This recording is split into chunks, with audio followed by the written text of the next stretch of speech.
You're listening to Paul Anderson. This is the Sideshow Podcast.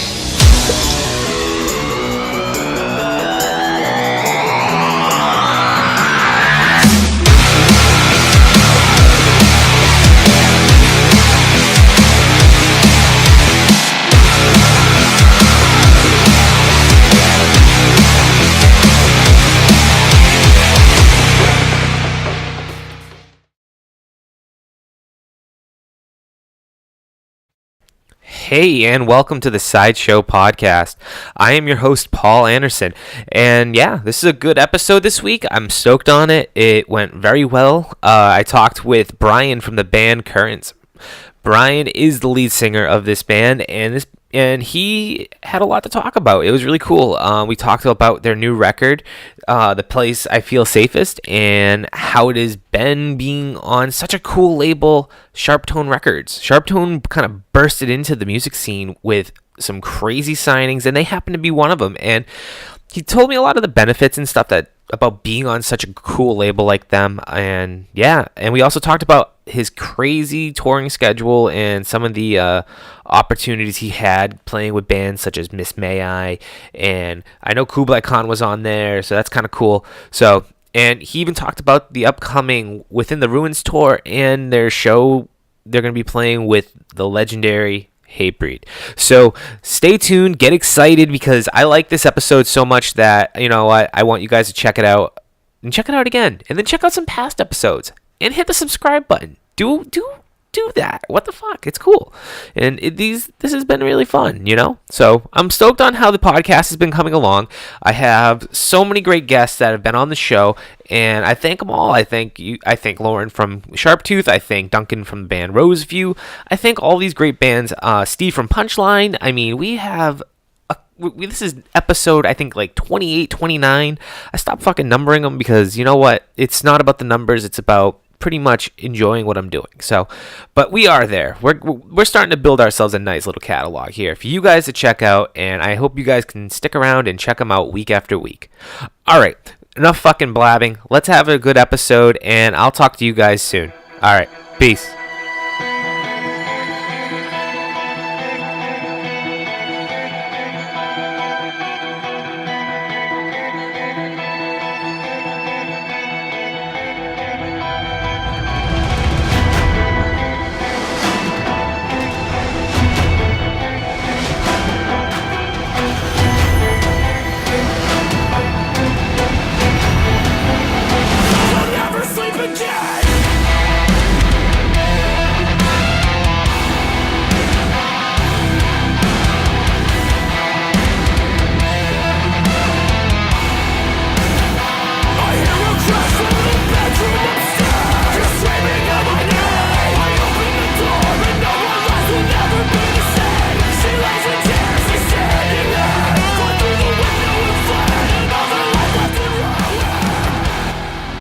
Can you hear me? Yes, I can. How you doing? How's it going, man? Same old. It's nice to meet you, man. Yeah, absolutely. Nice to meet you, too. So I'm talking with Brian from the band Currents, and it's great to talk to you. I mean, I've been listening to your band for a while now, and you guys have been doing so much lately, and it's great. It's great to see that from you guys. And I mean, how has it been, I guess, being so active? Just get right into it. It's been fun. Feels kind of funny talking about being active while I'm sitting at home right now. But we've definitely been doing like a lot, and we got a lot of stuff coming up. But it's nice. It's nice to have stuff to look forward to. It's nice to be, busy working on songs. It's nice to be busy playing shows. It's like basically kind of what I've wanted to do the entire time of like playing music, is just have like consistent stuff happening all the time. It's nice. It must be awesome, because I guess like you guys have been just right out of the gate, I guess, as of late. It's just been, you guys are on tour after tour, and you're playing with so many cool people that are, I guess, like in the music scene, it's like, a lot of people are excited about. And I mean, and you guys are about to even embark on another big tour, and it's taking you to so many great places, and that must be super exciting. Yeah, absolutely. It is. It's exciting. Like, and we're happy for any opportunity we get to do anything, you know? Now, is this going to be you guys are doing we were talking before, and I know you were saying that you're doing a full U.S., and you guys are headed overseas. Yeah, overseas in January. That's crazy. Is this your first time going over there, or is this, or you've been over there before? No, we've never been. I've never been out of the country except for Canada for like a day. Oh man! But so this has been my first time out of the United States. Like first time going to Europe and going to all these places. So much new things to see and kind of getting out there. That's awesome. I mean, yeah, everyone's hyping us up for it too. Like everyone's like, oh, it's such a different place, it's like a different world, you know. So it's gonna be cool to see. Do you have anywhere that you're looking forward to being mostly? Oh man, I've family in London actually. Oh, no kidding. That I don't really know. So I get someone through the grapevine told them, and they're like, "Oh man, let us know. Like we'll hang out." Like, oh okay. That's awesome. London's I've never actually myself have never been outside of the country, so I mean I can only imagine how awesome that is. So that's wild, man. I love it. You guys have been out there. You guys have done like I said, you guys have done some crazy tours. You've tell me about how the touring has been for you guys as of late. Touring's been good. We I guess our biggest worry with the touring is that we didn't know how we were gonna handle being around each other so much, but it's been great. Everyone kind of just hangs out, does their own thing. We get along real well, and our experience so far, like every band that we've been out with has been really cool to us and been helpful and nice, and there's been a lot of people helping us too, which has been very nice. But touring's great. Like sometimes I would sit there like on tour. I'd be sitting at the merch table like watching one of the headliners play and just being like, I'm doing this every night. Like this is so cool. And it's awesome because like you're doing it with your friends, and I guess that's like probably one of the most important things. Oh yeah, definitely. So yeah, dude, I mean it must be, I guess so far kind of getting out there and definitely traveling a lot more. How have the people been really kind of like receiving a lot of everything that Currents has been doing? Pretty well actually. We were like pleasantly surprised on I say like our first like big tour that like our first long big tour was the Miss May I tour, the Shadows Inside tour, which was over the summer. And when we started it, the record wasn't out yet. So it was kind of this thing of like, no one knew who we were really. We had a couple singles out. So you're kind of just trying to impress people that have never heard of you before. Exactly. And people seem to respond really well. Like people will come up to us after and be like, oh man, like people, like we would tell them we have a record coming out. They're all really excited for it. And then once the record came out at like it was like 3/4 into the tour, I think the album came out. And there was like maybe 3 weeks left. And so by, I think about 2 weeks, like after the record was out for a little bit, people were singing words back to us and stuff. So it's a different change of pace. It's been, it was a change of pace. You could definitely tell like once the record was out that more people were responding to it, which was good. Yeah. But for the most part, it was like overwhelmingly like positive. So we were really pleasantly surprised when we got out there. I think that's awesome because like, especially being like, I don't want to call you guys a younger band because you guys have been around for a little bit and you guys have been putting music out for a while, but it's cool because like you kind of see that transition. And I guess like one of the things is like you guys bring it as well during your live performance, which I think, from a fan's point of view, I guess that's really important. Like you're putting all, you're going all in. And I think that's one of the cool things about watching younger bands, kind of go out there and do their thing, because like your job, I guess, as a younger band is to grab the new fans' attention. So I love it. And I think that's one of the best things that you guys do.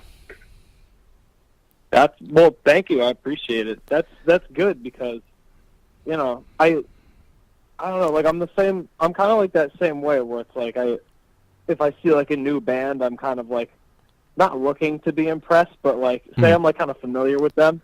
That's the real tell of it, is like seeing them live. Yeah. You know, because then they'll have like good music, but then if they can't play it live or they're not like compelling to watch, then it's not as good of an experience.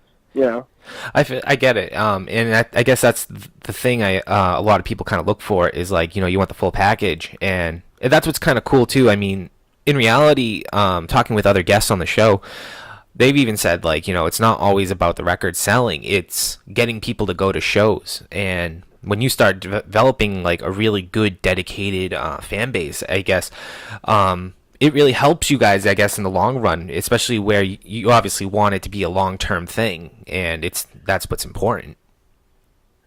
Yeah, I think people are right on the money with that. I think that's the thing now. It's like anybody, you know, you can listen to an album, but I think the real telling of a band is if they can do it live and if their live performance is good.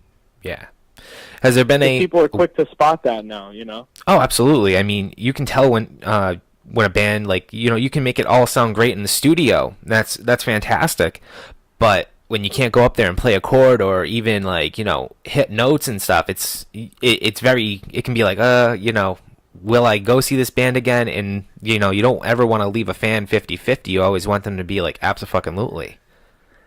Yeah, exactly. You get the ick. You get that like, I don't know, man. You know? Yeah, and I mean, as a fan, I mean, obviously, like, and you yourself, you're a fan of music, and you've always kind of like, you know, you see a band like that, and like, you know, you'll listen to the record, like, you know, like you have the songs on like an iPod or whatever, and you're like, you know, I like the song, but would I go and spend the $30 or whatever it costs nowadays, really, to go to a show, to go out of your way and go see them? And you know, if they're not up to snuff, then it's kind of like, no, sorry. But I mean, yeah. It's tough, and it's a tough situation as a fan, but I mean, it's exciting though for you guys, especially where, you know, you guys are developing such a great fan base, and that's an important thing. Has there been a lot of people that really kind of just come up to you guys at shows and be like, you know, this is my first time seeing you, and I love you guys. You guys have been really great. Has there been a lot of that? Yeah, we get some of that, because like I said, yeah, most of these tours, like, no one knows who we are yet, because we're just like, you know, yeah, we're a smaller, like, younger band, like, opening pretty much most of these tours, mm-hmm. and so that's like the thing is, it's like, you know, you go to these people and they're there for like the headliner, but if they're there early and they check out the local, or not the local, but the which is also important, but you know, they're checking out like the first bands, like the openers and stuff. We've had a lot of people that like come up and are just like, oh man, yeah, I'd never heard of you guys, or I came for this band, or I came for that band, but like I was impressed by you guys, and like, you know, which is nice. Like, it's definitely nice. I love it. That's awesome. You guys just put out a new record. It's called The Place I Feel Safest, and I guess like I listened to the record probably about 5 times in probably the last couple weeks, just trying to like, you know, just try to understand it even more, and it's, in my opinion, different, and I like that different. You know what I mean? Like, what was the process, I guess, kind of approaching a record such as this? I think, oh man, well, what it really was we had a lot of, I guess we had like a good amount of time to put it together and everything. Mm-hmm. What it was is, I guess the way that we write, Chris, our guitar player, handles most of the instrumental, like, you know, he handles like the composition of the songs, and then he'll send me basically full instrumentals of the songs that I can write, you know, vocals to. Mm. And then, you know, we'll send it back and forth, and then we'll go to his place and we'll record like a set pre-production like version of the song with vocals and everything. Mm. So like we'll like record a full like, and so when we went to the studio, it was kind of the songs that made the record were the ones that we had already fully fleshed out. Mm. And there was other ones that kind of like, you know, either didn't make the cut or we didn't get to in time or anything. But the record is kind of like it's the songs that we were the quickest to get ready, because we were the most like, you know, inspired by them and the most excited about them. over any of the other ones. But we had maybe like, I think it was like, I don't want to oversell it, but over 20 songs we had. Wow. That we could have like tapped into. See, that's different. I like that. That's cool. It's like you have options, and that's an important thing. Sorry to cut you off.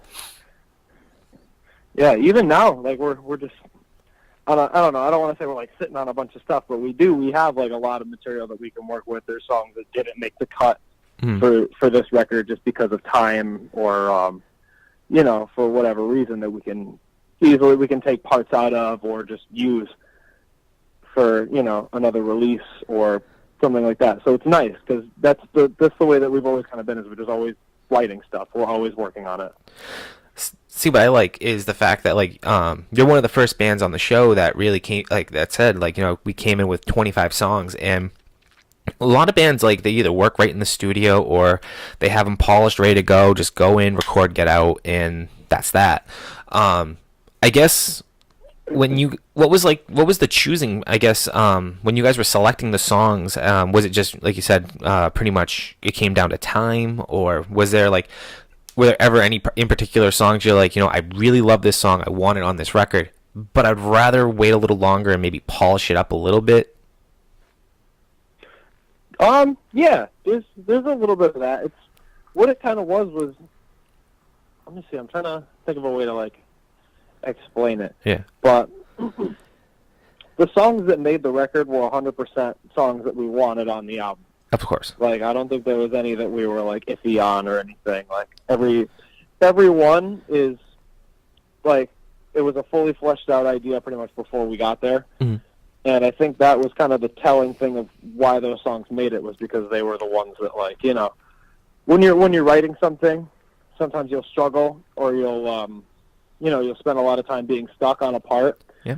But a lot of those songs, they just came so easily in a way. And it, I think that was what it was, and it was, honestly, I don't know what I'm saying. It's all good. No. Who'd you guys end up doing the record with? It was with Andrew Wade. Oh, no shit, really? Yeah. How was that? It was awesome. He was awesome to work with. He was really cool. I mean, he has a very, very known reputation in the music scene as like probably like, one of the bigger producers out there, and that must have been a treat. Yeah, definitely. He was awesome to work with. Like we would take the songs and we would kind of just sit through, and when we were starting, before we really tracked anything, we would just listen to all the songs. Like we just sat there in a room and listened to everything. And then he would pick out little parts where it was like, oh, we could do this instead, or if we were stuck on something, he was quick to be like, okay, well, let's figure it out. And I think it was really important to have that for the record to come out the way it did. Yeah, absolutely. That's awesome. I definitely want to segue into now. You guys record the album and you guys are signed to SHARPTONE Records. How's that been? Because I mean, they are actually like a newer record label, and they have probably one of the craziest lineups I've ever seen get announced, just roster wise, and it's crazy. It's, in my opinion, it's crazy. It's awesome because like they themselves, just like you guys, kind of bursted into the scene and just started kicking ass and taking names. How is it working with such a great group? Oh, it's awesome because I'll see SHARPTONE. They'll announce a new band, or someone will drop new music, and I always just get so excited about it because I don't know, all the guys behind the scenes are just they're so cool. They're so genuine about music. Mm-hmm. They're really cool about checking out new artists. Like if we suggest somebody to them, they're always very quick to be like, oh yeah, definitely we'll check it out. Oh, nice. And they're not afraid to like give people a shot and like let them do what they want to do, mm-hmm. which is really nice. I love it. That's fucking cool. I can't get over that. I mean, when they really did burst into the scene, like it was like they had, I mean, the first day I think they were announcing what? We Came as Romans. They had Miss Mayes on there. Attila. Yep. Like those are three, like right off the top of my head. I mean, like heavy hitters that have all been on like main stages of Vans Warped Tour, and like it was such a cool, like, it's crazy. Yeah, they have a mirror too. It's A mirror, that's it's right. Right out of the gate with all that star power, and then they they were planning it for like a while, I guess, and it was like the best thing they could have done is just come right out of the gate with all these like big bands, and then the way that they described it to us was like, we can release all the info about these bigger bands, and then that's going to make it all the better for the smaller bands too, because then they get to they get to hop on that like hype train. Mm-hmm. And that's what's kind of cool too. Like it's just like you said, they grab all these bigger bands, and you guys are kind of like guilty by association, but in the best way possible. Like that like with bands like that, like you listen to their music and it's awesome.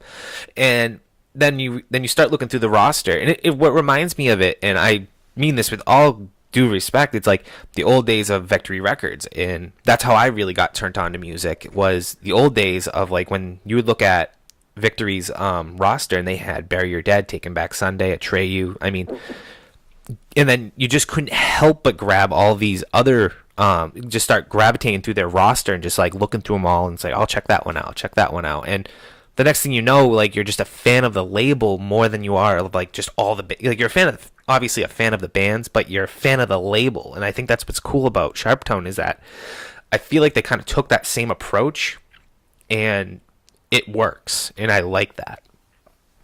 That's an interesting take, actually, because I feel the same way, because you have like you'd have a band like A Day to Remember that was on Victory. Exactly. And what would they do before, like a music video, like on I'm Made of Wax, Larry, like music video? Mm-hmm. You have right before the video even starts, like a trailer of a song by Close Your Eyes, who was like a smaller band. Exactly.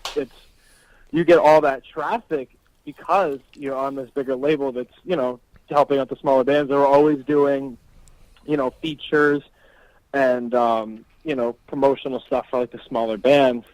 And yeah, SHARPTONE does the same thing. They treat everyone equally. Everyone gets like the same amount of push, the same amount of help, which is really nice. And they're just really cool about like keeping the playing field level.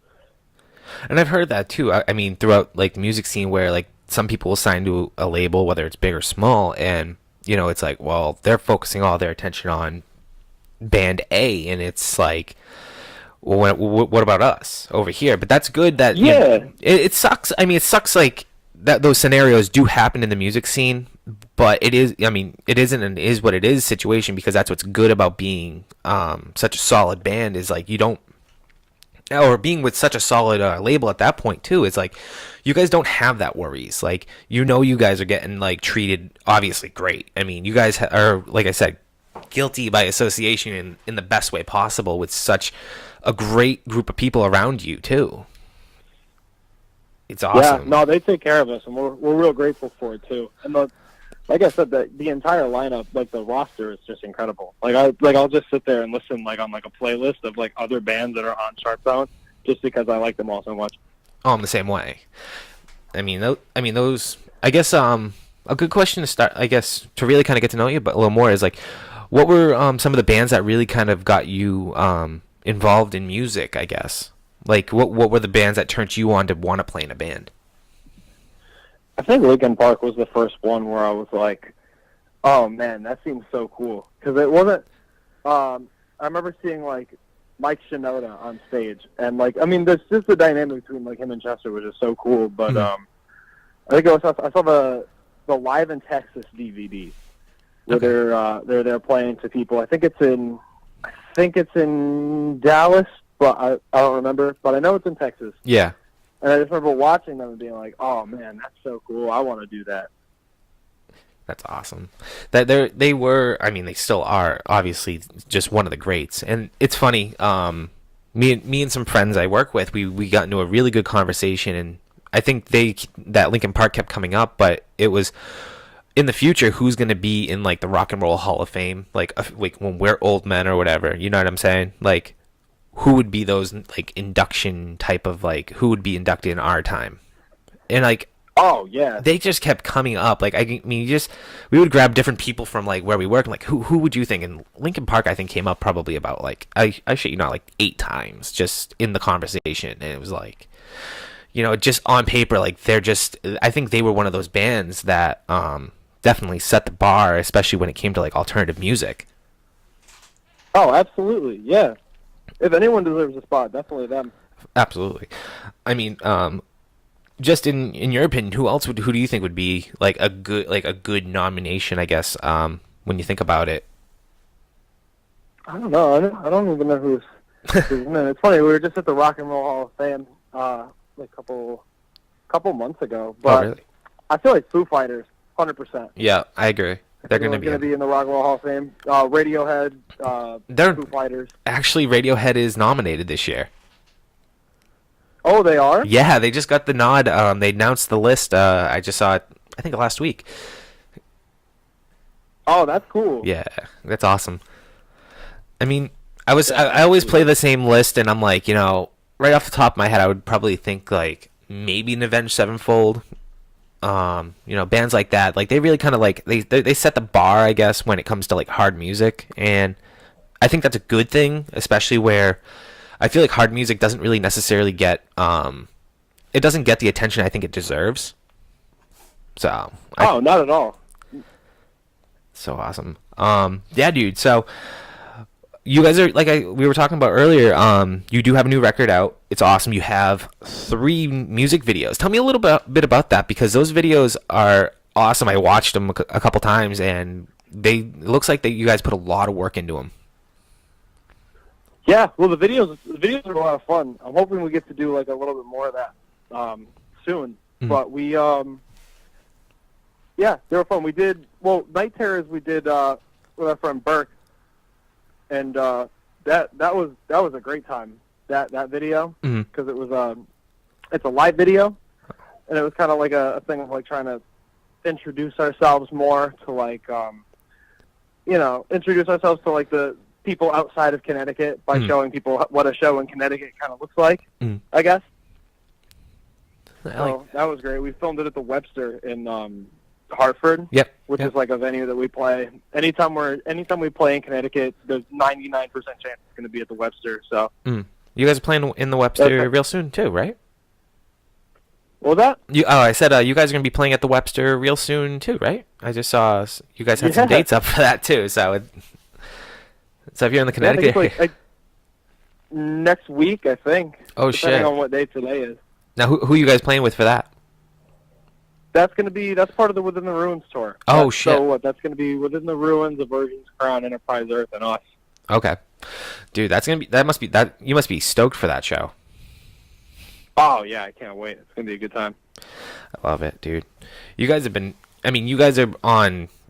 that, and then also you're coming out to Worcester, and you guys are going to be playing with the legendary, I keep saying legendary because they are fucking Hatebreed, and that must be mind-blowing to get a chance to play a show with them. That's another Hall of Fame band right there. I agree. But yeah, I can't wait. We didn't. This is gonna sound. Actually, no. It's funny. We didn't know about it until it was announced, basically. Like, because our friend Justin books at the Webster, and he books at the Palladium, and he got the opportunity to take those 2 shows and combine them. And so that was it's 2 tours combining. I mean, so he made it into like a big show that's going to be at the Palladium, and we can't wait. I just remember we were in Denver, and I'm like sitting on my phone, and so like someone sent me a screenshot of like Jamie posted the flyer on his Instagram, and we were all just like, what? Like freaking out in like this burrito place in Denver. And people are like, what the fuck is going on? That's awesome. Yeah, I was like, we'll play with Hatebreed. That's like, literally, like, that's such a lottery opportunity, too, because, I mean, you gotta think, like, Hatebreed's fans are just, like, they're something else, let me tell you. Like, you obviously know, I mean, it's fucking Hatebreed. They've been around for 20-plus years. They're probably one of the most iconic Massachusetts bands in the air. Like, just when they play a show, like, they ain't kidding when their shirts say, you know, I survived a pit, a Hatebreed pit. You know, they ain't kidding. No, yeah, it gets scary. And I mean, I can only imagine, like, it must be super exciting. I mean, is it intimidating at all that, you know, you guys are going to be going out there and playing with such a legendary band and, like, their fans and whatnot? Oh my God, yeah, I can't wait. It's going to be a good time. And we love going to Worcester too. Mm-hmm. That's another, I would say it's like, we have like 3 homes. One is the Webster, one is the Palladium, and one is New York City. Okay. So definitely, like, love going to Worcester, and just that, even just having it be that show too, it just makes it all that much more, like, special. Oh yeah, I mean, the Palladium has just been one of those venues. Like, I grew up going to the Palladium. I mean, I'm 15 minutes from there. I'm outside the Worcester area, so it's just that I know what you mean. It's just that was the place to go for, at least for me, when I was in, you know, going to shows all the time, and so good. I mean, has there ever been, I guess, a show that sticks out to you that was always a personal favorite of yours that you not necessarily played but attended or played?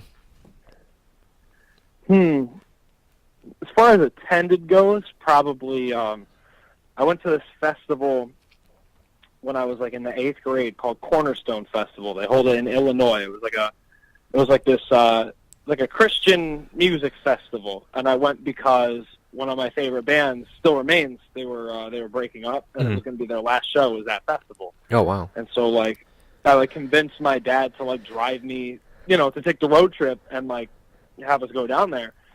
And I think that is probably one of the, like, if Linkin Park was the moment where I was like, oh, I want to play in a band, that was the moment where I was like, this is the kind of music I want to play. Oh, okay. Because, like, I had already probably been, like, trying to scream around that time, but, like, it wasn't really going anywhere. It was kind of just like a fascination sort of thing. But that show was definitely the one where I was like, this is the thing.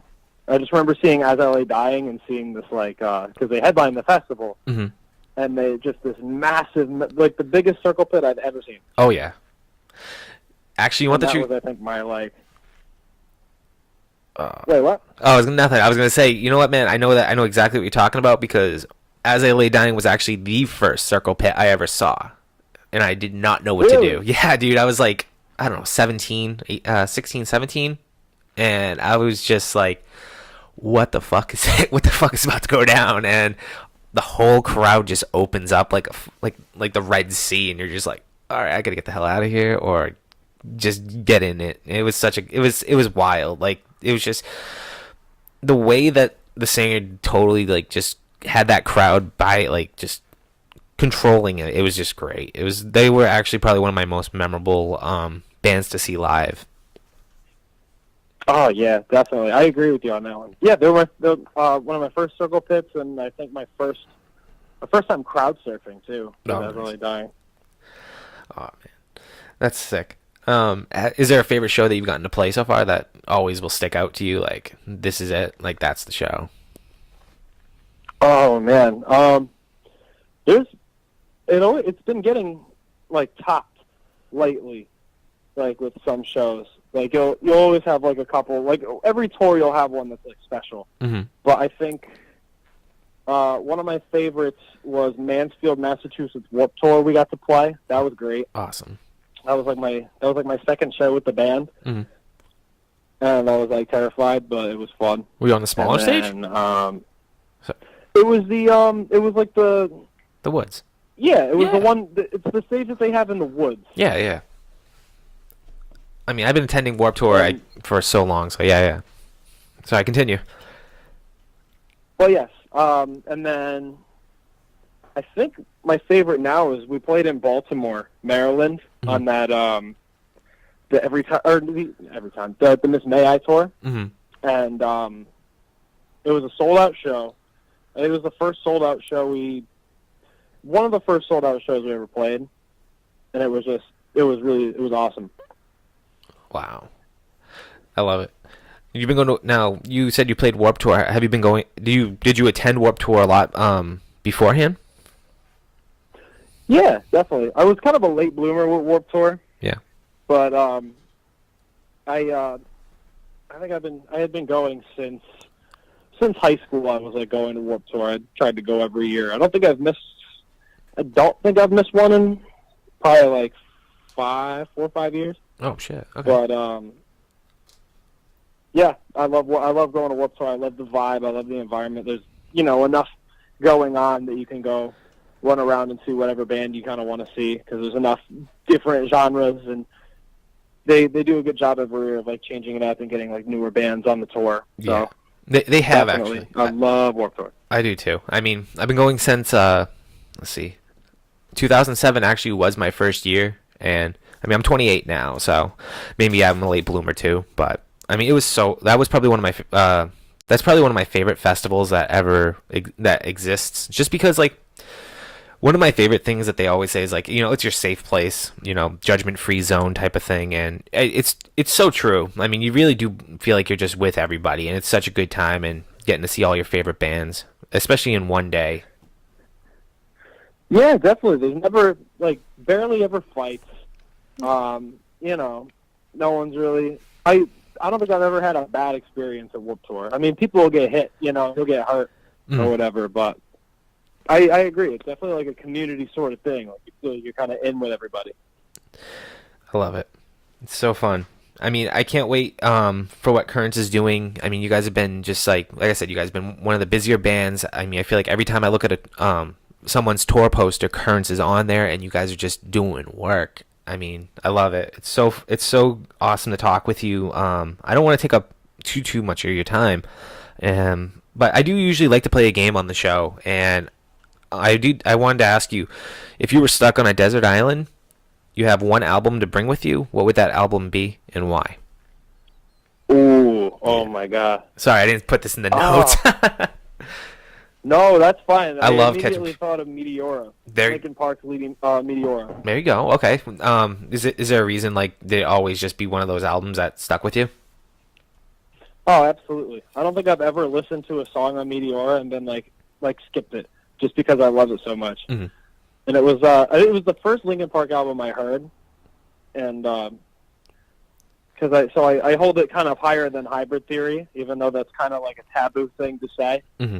But there's just enough. There's enough going on it.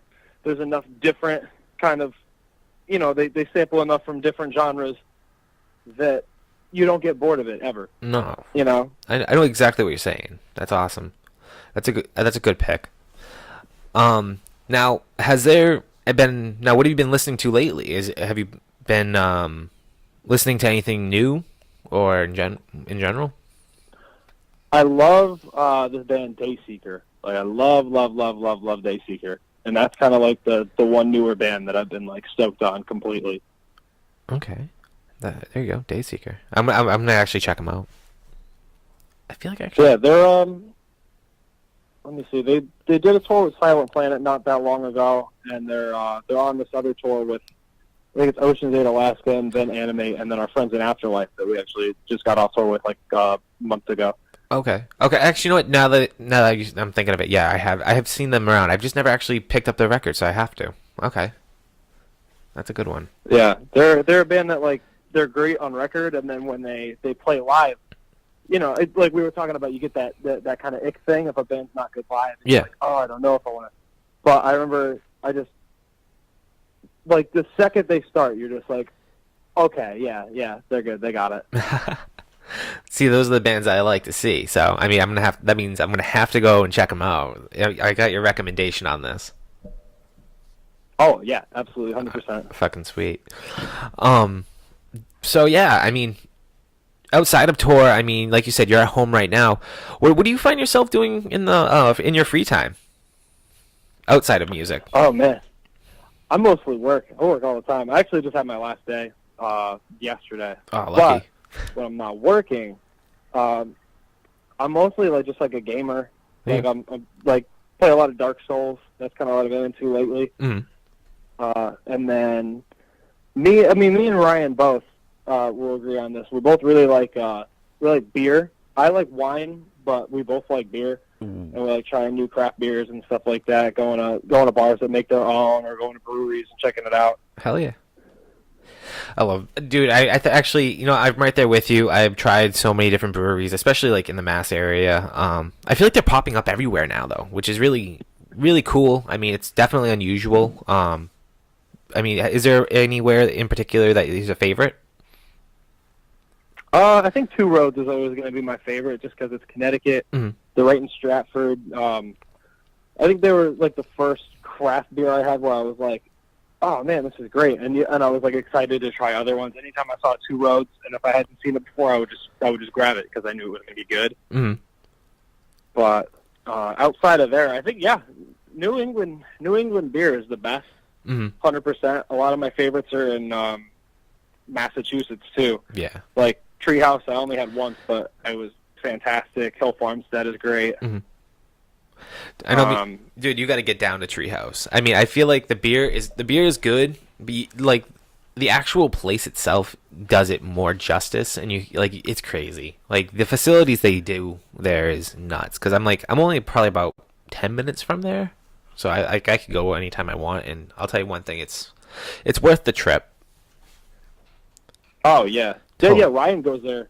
Our guitar player Ryan goes there. Like, I don't want to say all the time, but he'll go there like some weeks and just like go get like a haul of like different whatever beer they have available, because he just loves it, and he lives way closer than like the rest of us. Oh, okay. I mean, there's a ton of them. I mean, one of the better ones I've tried was Easy A. That's out in Framingham, Mass. So if anybody's into craft brews, check them out. But they make a really good brew, and they do a really good job. There's one actually in my hometown, or the town I live in, called Purgatory Beer Company, and they're actually in process of building the brewery right now, and that should be open real soon, which would be a really good one. Oh, that's awesome. Yeah, wait, do they have beer out, or are they like a completely new thing? Oh well, okay. So I was doing a little research on it the other day. Actually, when I was texting with you earlier about some of the stuff too. I was doing a little more research on them, and they do have beer out. They are in a couple of restaurants just to kind of obviously get people to say, oh, come check our brewery out. We're about to open.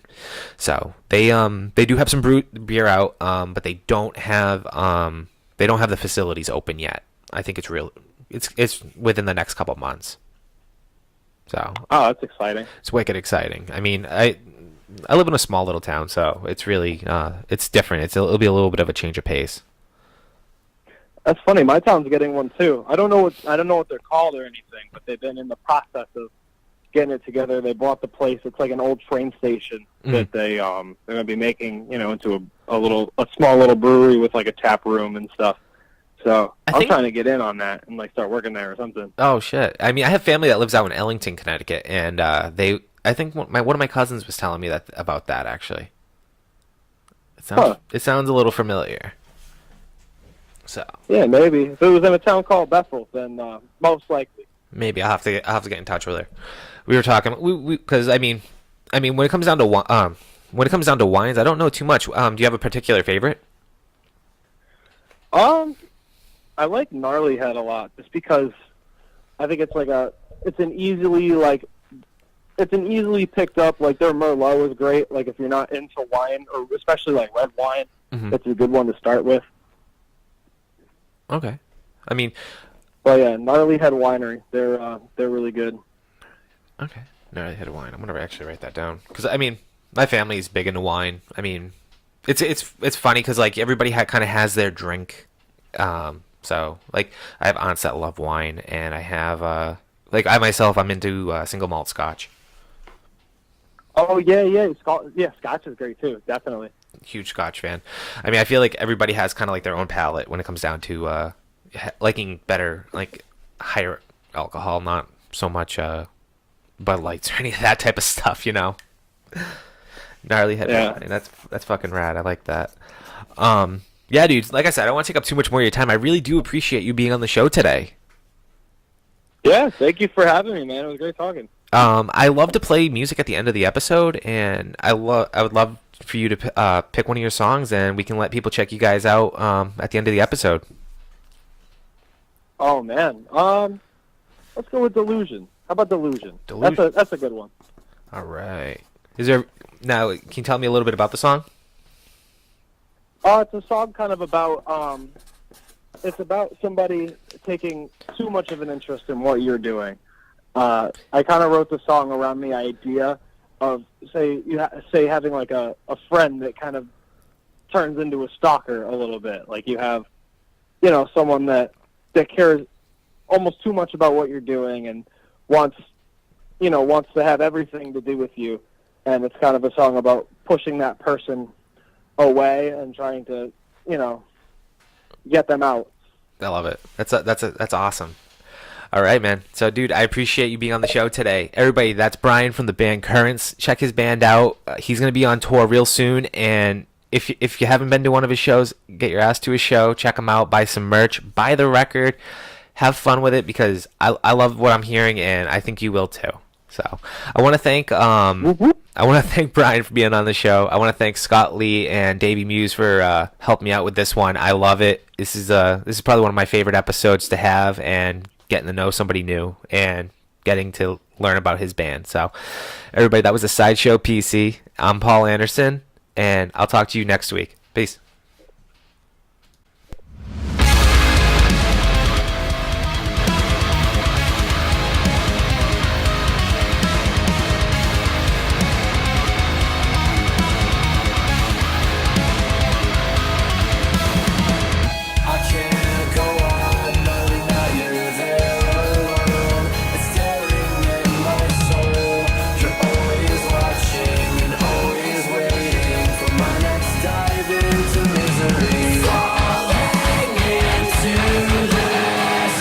Deception, you left me